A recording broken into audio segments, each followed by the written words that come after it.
Hello everyone, I am Maxim Islam from NC State University. I am finishing my PhD this December and looking for opportunities. Today I am going to talk about the evaluation of an indoor air quality model. So the big research question is, how does single zone box model perform in predicting indoor PM level in a real world scenario? I should mention that single zone box model was initially used by Michael Johnson to model indoor air quality from stove emissions and later used to set WHO and ISO emission targets for stoves. We find that a factor of 15 overestimation happened by the model, which has potential implications for stove emission rate targets and health assessments. Let's talk about measurement first. The field campaign was conducted in two rural areas in India, as shown in the map. There are 500 households. Indoor air quality was measured in all households. However, emission factors and fuel use rate measurements were conducted in 25% households. This figure shows a typical measurement day.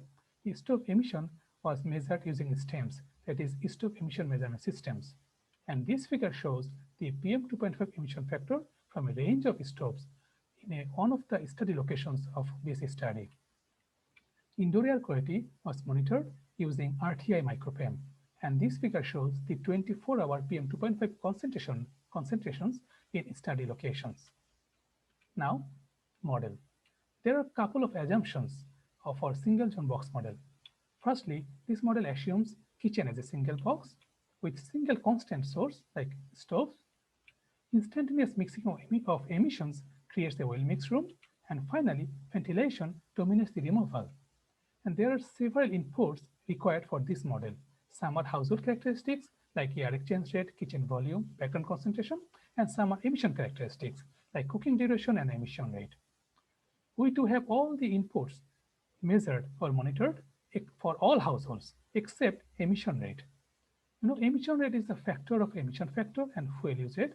I already told that 25% household had emission measurement, 25% household had fuel use rate measurement. So there are some households where we had emission rate measurements. So for the household where we don't have emission rate measurement, we used Monte Carlo approach to draw emission rate values from the emission rate distributions that we measured. If we do so, it gives a distribution of model PM profiles for a particular day or cooking event. We do have measured PM for the same day or event. So to evaluate the model performance, we compare median of the model PM profiles with measurements. So today we'll discuss two specific research questions. First, how does model PM match with measured? So we applied our modeling framework in household with exclusive use of traditional solid fuel stoves reported by households.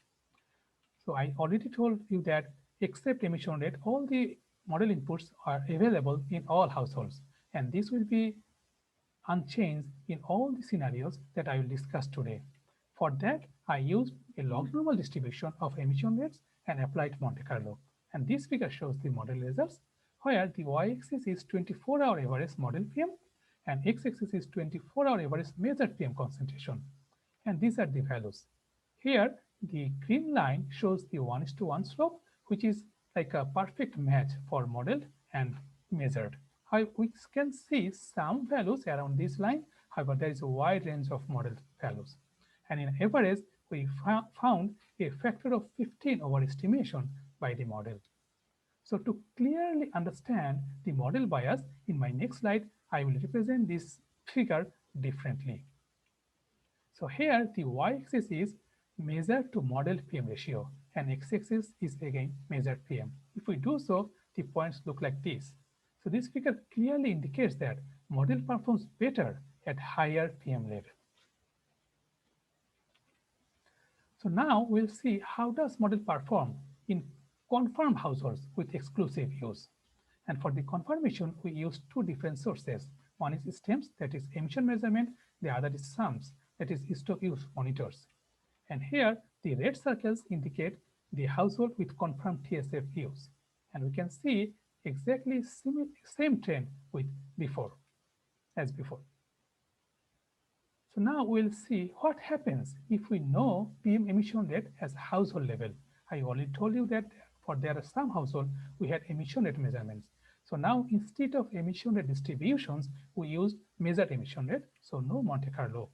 And here the brown points indicate those households. And in all the scenarios, we are kind of seeing the similar trend, which is interesting. So these households that I discussed so far did not have chimney in kitchens. So now we will see how does model perform in TSF plus chimney households.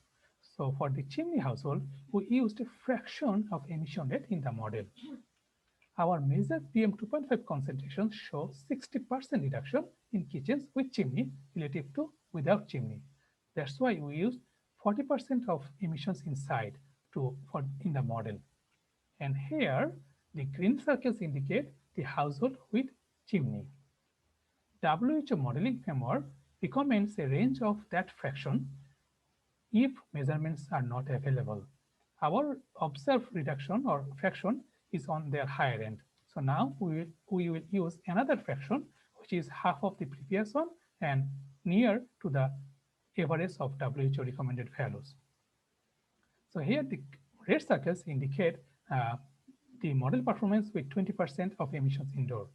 So these results indicate that the lower the fraction of emission we assume to be remain inside, better is the model approximation or model estimation. So far we have discussed 24-hour average or daily PM. Now we will see how model performs in modeling single cooking events. So for that, based on data availability, we model events for a range of stoves as shown here. So here each color represents different stove types. And in general, we see model is similarly biased across different stove types.